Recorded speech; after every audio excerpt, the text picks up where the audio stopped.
If you're hearing this, you must love horror, science fiction, and weird tales. You can help spread that love by signing up at patreon.com/Lord Blood-Rah. There you can help support the production of Lord Blood-Rah's Wrackin Auditorium, a podcast featuring chilling, old-time radio horror shows best listened to in the dark.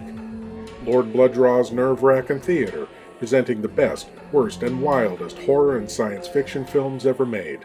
And Captain Paxar's Star Cadet Hour, the kind of show kids in the 60s and 70s would run home from school to see, featuring classic science fiction heroes like Flash Gordon, Tom Corbett Space Cadet, Captain Zero, and many more. Plus, if you sign up, you'll have access to exclusive content available nowhere else, like Lord Blood-Rah's B-movie reviews, radio episode commentaries, and more. Sign up today at patreon.com/Lord Blood-Rah for the love of horror. I'm so glad you're here. Allow me to introduce myself. I am Lord Blood-Rah. I host horror and science fiction films on my TV series, Lord Blood-Rah's Wrackin Theater, but here, in this cool, intimate darkness, I'll be presenting tales of horror and the uncanny solely for you, alone. In this auditorium within your mind, you will coalesce the settings and the players from the ether of your imagination. Your terror will be your own creation. This is the sorcery of sound, the subtle magic of old-time radio, horror.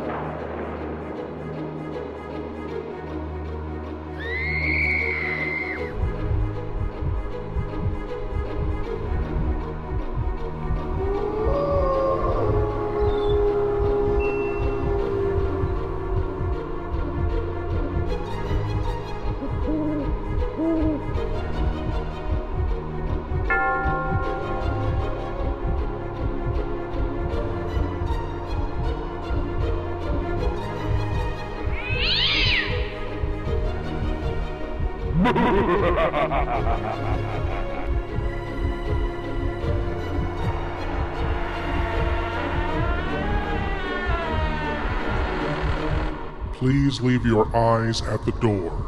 You will not need them. This is Lord Blood-Rah's Wrackin Auditorium. The purpose of science is to advance human knowledge through rigorous experimentation and observation. Here we present a very unorthodox experiment. From Macabre comes the tale Weekend.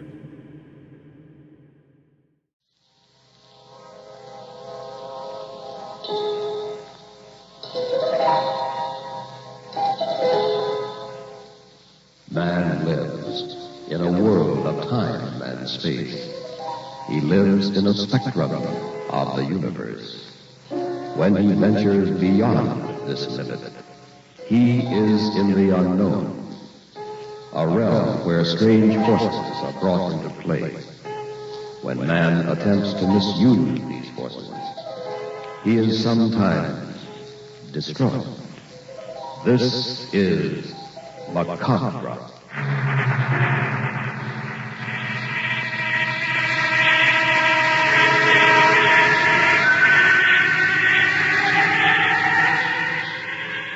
The Far East Network presents, in special performance, Macabre. Tonight's story, Weekend.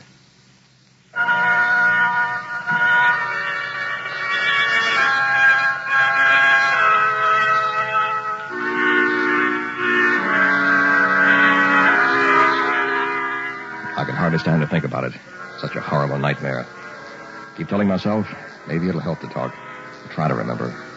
Put the pieces back together again. But the horror and the terror will never go away. The dead cannot come back.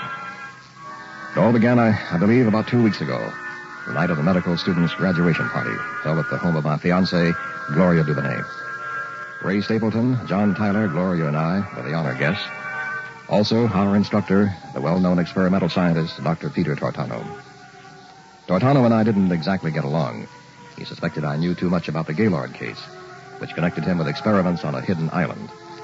Also, his unusual interest in Gloria was apparent to me, if to no one else, and formed a further basis for a strong mutual dislike.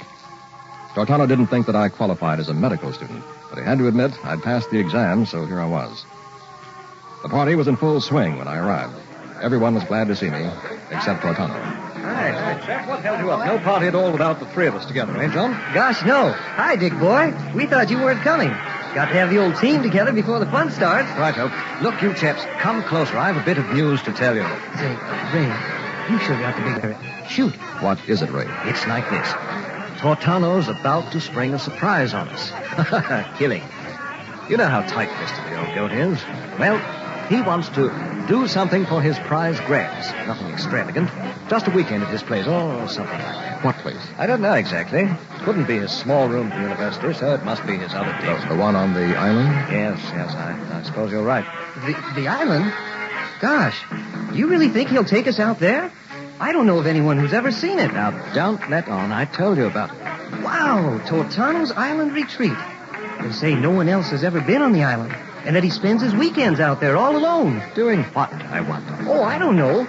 If he's working on something, why go way out there? Why not at the university? Fellas, there's something about that island you should know. Steady, Dick. Here comes that lovely thing you're engaged to. Oh, hi, Gloria. Hi. What took you so long, Dick? I was afraid you weren't coming. You knew I would, Gloria. Don't talk. Just dance with me. Nice to be in your arms again, sir. Yeah. Where's your mother? In the kitchen fixing refreshments. Dr. Tortano's helping. Oh. Hey, Dick, aren't you drinking? What? Oh, sure. What you got, John? You can name it. Scotch and soda? Boy, are you expensive. Okay, coming up. Gloria. Yeah? Gloria, What is it, darling? I don't know how to say it.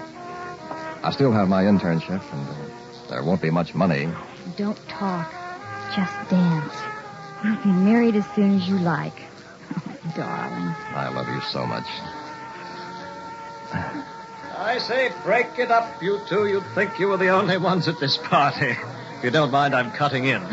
Ray. Take your hands off this charming wench, Richard. She's mine for a spell. And thanks for the loan, fella. All right, Ray. But only for one dance. The lady is reserved. Boy, does he expect service. Not only fix his drink, but gotta bring it to him. Thanks, John. And just in time. Here comes Tortano out of the kitchen. I think he's ready to talk. Yeah, it looks as if he's had a few, too. My friends, may I have it quiet for a few moments? I'd like to make an announcement. I'll give you a proper introduction, Doctor. Now, ladies and gentlemen, I give you a man whose reputation as a doctor of medicine and experimental scientist has astounded the medical profession. Our faithful instructor these past 4 years, the man of the hour, Dr. Peter Tortano. Thank you, my friends. It has been a most difficult year for all of us. We have worked hard and accomplished much. Now I think it is time to propose a little holiday. So, I am inviting you as my house guests for the weekend. There is plenty of room, 10 bedrooms, 10 baths, 3 stories, plenty of space for everyone. Wait a minute. Where is this place? What's the matter, Crane? What are you suspicious of? Where is your place, Doctor? 30 miles from here. There's a swimming pool, tennis court, golf course. Where is it? Oh, Dick, please What? don't be rude. Quite all right, my dear. He has a right to know, and it's on an island 20 miles off the coast. An island? Ideal for relaxation. I assure you every detail for your comfort has been attended to. I'll bet it has. Well, you can count me out. After 4 years of hell with you, you'll never make a 4 in 1 weekend. Please, Dick. Goodbye. I'm so sorry, Dr. Tortano. Dick's been studying too hard. He didn't mean what he said. Of course not. He'll change his mind. The boat leaves at 4 tomorrow afternoon. I know he won't want to miss our last party together.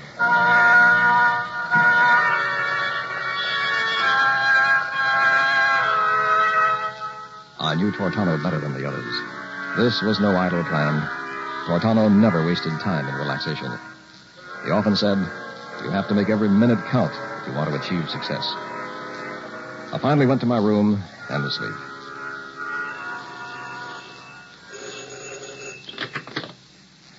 Hello? Dick, what the hell's wrong? You still in bed? What's the time? Noon, Friday. You'd better get moving. Oh. Don't forget the tennis rackets. I told you I'm not... Nonsense, old chap. We've all decided it'll be loads of fun. Just what the doctor ordered. Yes. Well, Gloria... Gloria? Yes, she's going along. She's right here. Put her on. Yes, sure. Cheerio, old man. Hi, darling. Pack, we're going to have a glorious weekend. Gloria, you listen to me. Oh, Dick, we need some fun together. Now, if you're going to be an old killjoy, I'll just hate you. Gloria, Tortano is no generous soul. If he invited us out there, he's got a damn good reason. Oh, please say yes, darling. Ray and John want to go. And if we accept, that will make 5. And Dr. Tortano's manservant want us makes 6. What could possibly happen with 6 of us there? But I can see your mind's made up. Oh, then you go. Oh, Dick, that's great. I didn't say I'd go. Now, don't be stuffy. Well, all right. Your heart's set on it. Oh, you won't be sorry. Bye, darling. See you dockside. Yeah. See you dockside.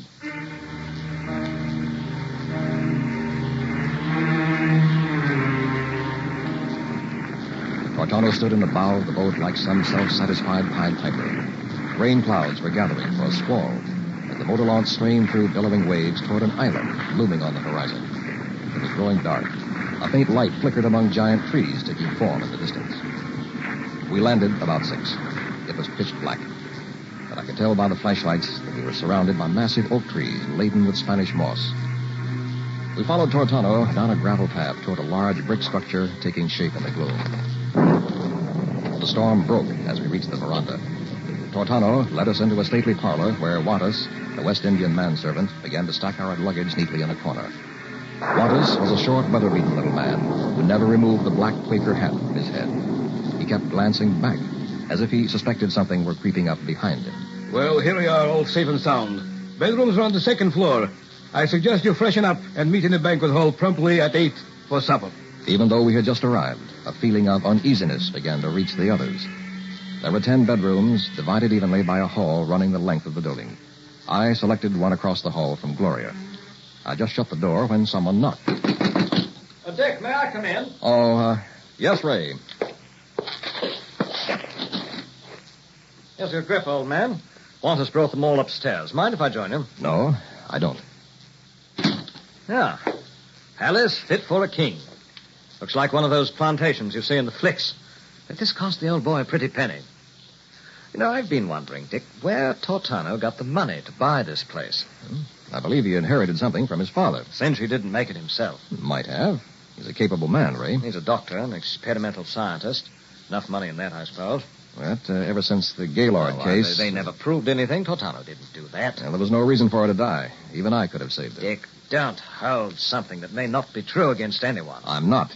It's just a suspicion. Tortano knows you suspect him. I don't give a damn what he...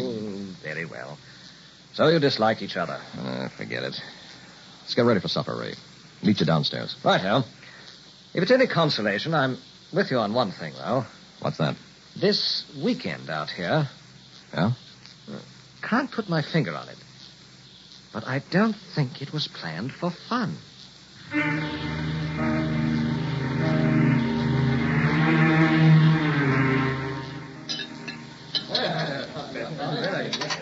My friends, I'd like to make a little speech. Excuse me. I am not much with words, just a grumpy little man of medicine. But I always mean well. Now, it's been a long and tedious course these past 4 years. It isn't easy to become a doctor, and the hard part is yet to come for the graduates, that of internship, where you learn to weigh the actual values, where one slip of the scalpel can mean death or a hideous malfunction of the body or the mind. I welcome you to my island estate. You deserve a rest. So make merry and cast the cares of the world aside. Now to bed, children, to bed. Tomorrow will be a day of tennis, swimming, and fun-making. This will be a weekend you'll remember for the rest of your lives.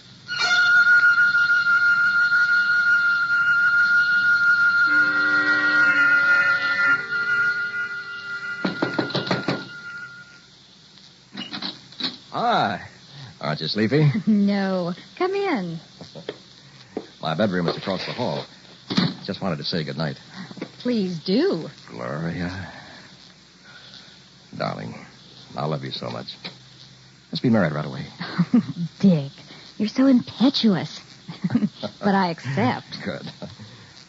Are you comfortable here? Oh, my, yes. Private bath and all. So you have a telephone, too. All the bedrooms must have them. Well, better leave and let you get some rest. I'll lock your door when I leave. All right. Thanks for dropping in. Good night, Gloria. Dick, Yes?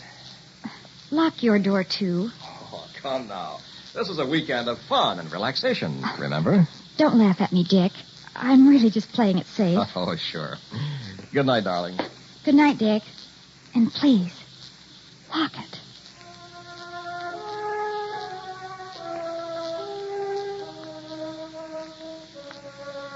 I don't know how long I'd been asleep. It must have been several hours. Something had brushed against my bedroom door. The sound made me sit straight up in bed. Then I heard something else. I thought someone was in trouble. Who's out there? Whatever it was, it stopped outside my bedroom door. I turned on the lamp, jumped out of bed, and bolted toward the door. The hall was empty. No sign of anything or anyone. Was it possible I imagined this? When I turned to close my door, I saw it.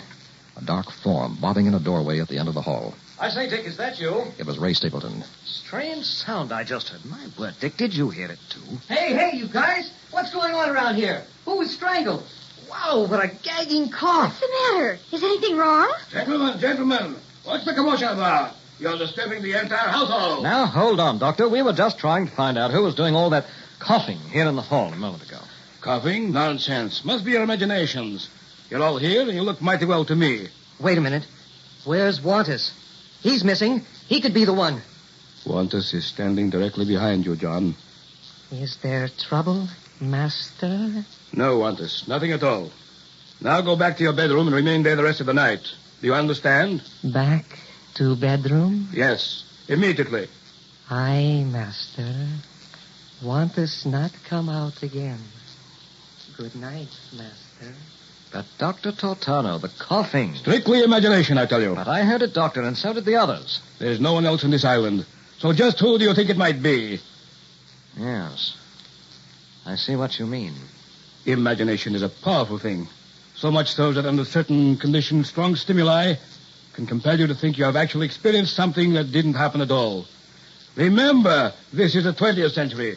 We're not in the Dark Ages. No skeletons in the closet or secret wall panels. Return to your rooms, please. Good night, children.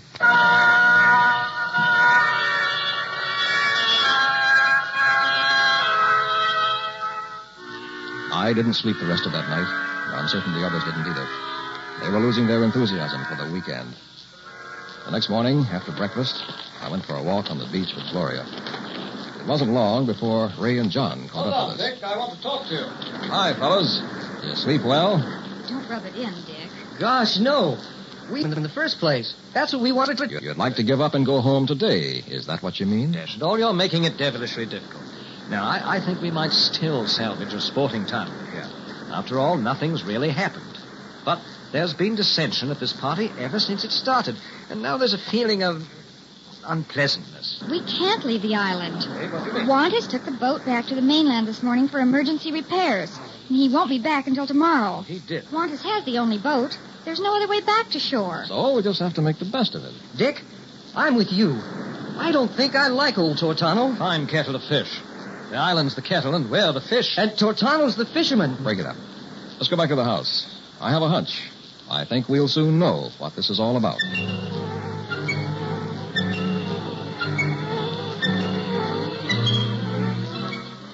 Tortano spent the day rechecking his notes and shaking his head. I didn't think him capable of feeling alarm, but his composure was rapidly leaving him. We swam a little and played some tennis. By evening, a cloudburst made a valiant attempt to wash the little island out to sea. After supper, a worried Tortano summoned us to the library. As we gathered, he stood up with an air of uncertainty and started to speak. I wish I could charm you with a graceful speech and make you laugh when I grow tired of talking. I haven't been altogether honest with any of you. I brought you here on the pretext of having a wonderful weekend. That was only partly true. All right, Doctor, tell us the truth. You'd better listen to me. There may not be much more time. Last night at supper, I gave you all a powerful stimulant. I tried to magnify your powers of imagination to the point where fantasy could be made reality by varying the dosages given each of you. The one coming closest to fulfilling the experiment would give me the correct formula balanced. An overdose affects the respiratory system in such a way that the victim has periods of convulsive coughing of which he is completely unaware. 24 hours after the onset of coughing, the victim goes mad. And if my notes are correct, God forgive me, I didn't mean to go this far. Yes, Doctor? If my notes are correct, the victim may become physically anything he might imagine. The coughing started last night. I can't decide at the moment who may have gotten the overdose. I am also suspect, as I too took the drug. There are no guns on the island, no telephone or radio transmitter, and no way to get back to the mainland tonight. So we'll have to remain here. Go singly to your rooms. Bolt yourselves in. Don't open the doors for anyone. Your lives will depend on it. I'm afraid, my children, that before morning, we may have a madman among us. We locked ourselves in our bedrooms and waited. The others agreed with me. Tortano was insane to invent such a fantastic story. He was the one we should be protected from.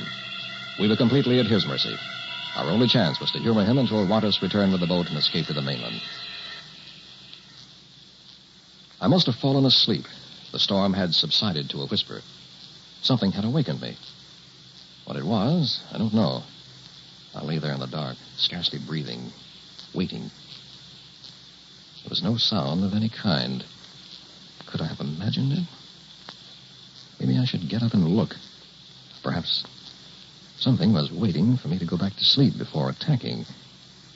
But what? Nothing could have come into my room. And yet, somehow, I felt the presence of something out in the hall.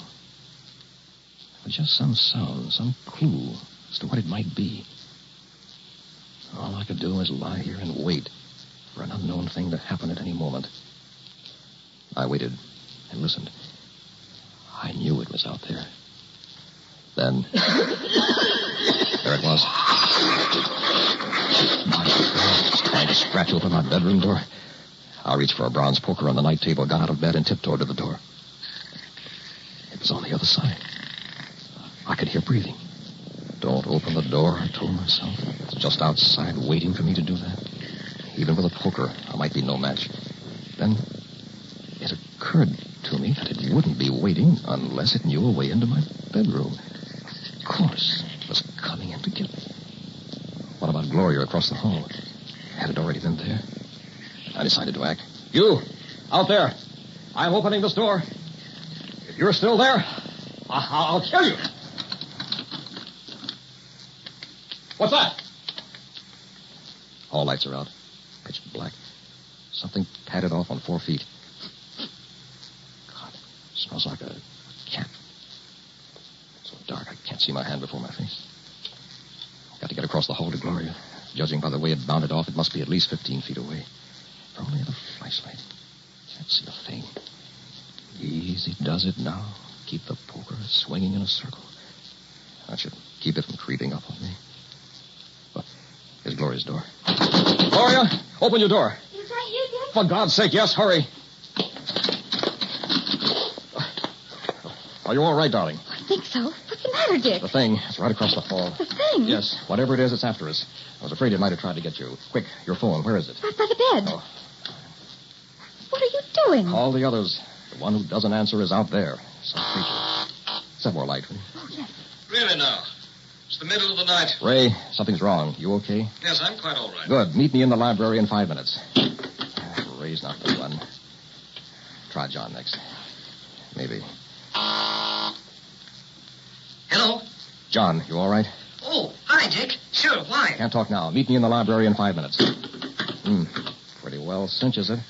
Has to be Tortano. He's the only one left. If he doesn't answer, we'll know.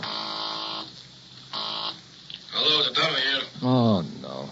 Who can it be? They're all accounted for. Who the devil is this? Dick Crane, Doctor. Meet me in the library in 5 minutes. Are you crazy? Stay in your room and keep the door locked. There's something fishy, and I'm going to find out who's behind it. Now, you be there. If any harm comes to my friends, I'll kill you.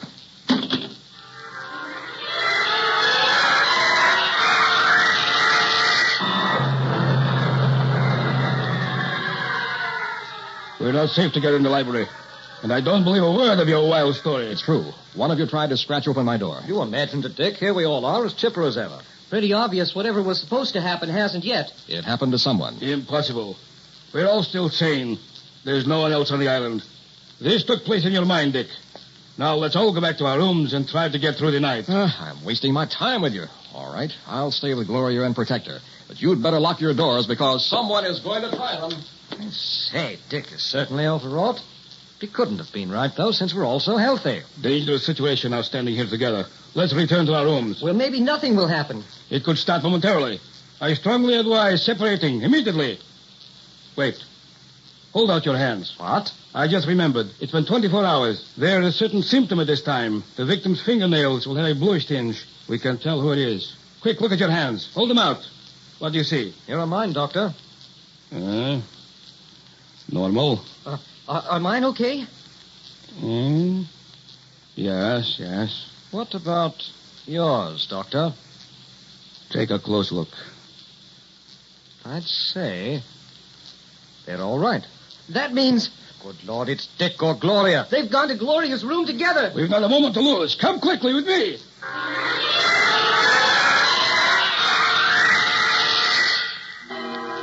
Dick, where are you? In the bathroom, shaving. Be out in a minute. Oh, hurry, dear. I don't like being left alone. We're locked in together. No one can bother us now. Oh, Dick, you sound so strange. Please come out of that bathroom. Dick? Oh. Dick? Is anything the matter? Dick!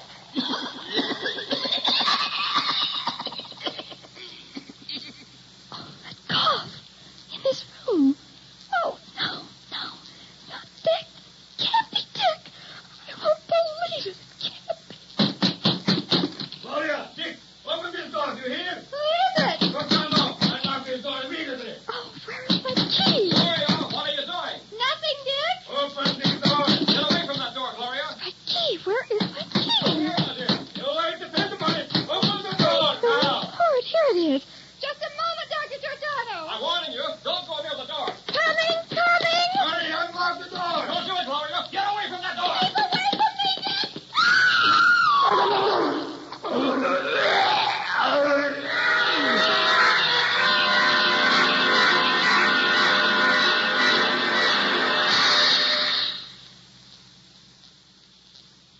Gloria. It was Gloria. Don't look, Ray. I tried to stop her. No. Well, that couldn't be Gloria. Not our beautiful Gloria. Whatever it is, it's in peace at last. So is Tortano. Throat clawed out. As if by a lion.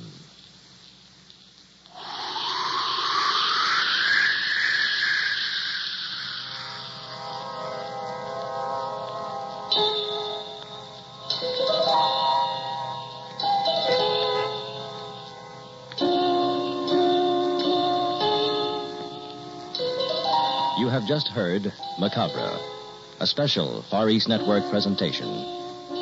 In our cast were John Dewey, Shirley Ashe, Walt Sheldon, William Verdier, Milton Radmilovich, and Air Force Sergeant Bob Eddy. Technical supervision by Hiroshi Ono. This is Air Force Sergeant Al LePage speaking. Macabre was written and directed by William Verdier.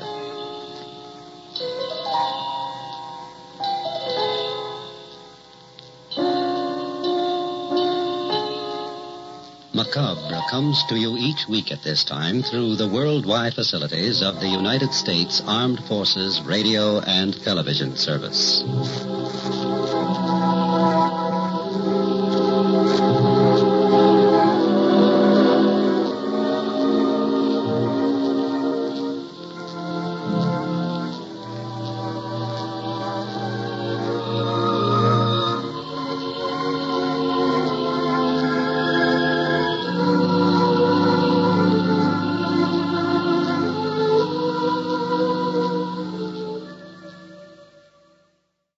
Experiment concluded.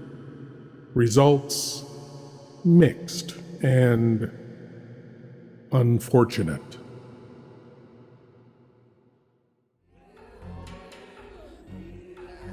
To explore the magic of old-time radio horror more deeply, take a peek behind the curtains of the Nerve-Wrackin Auditorium by signing up at patreon.com/Lord Blood-Rah.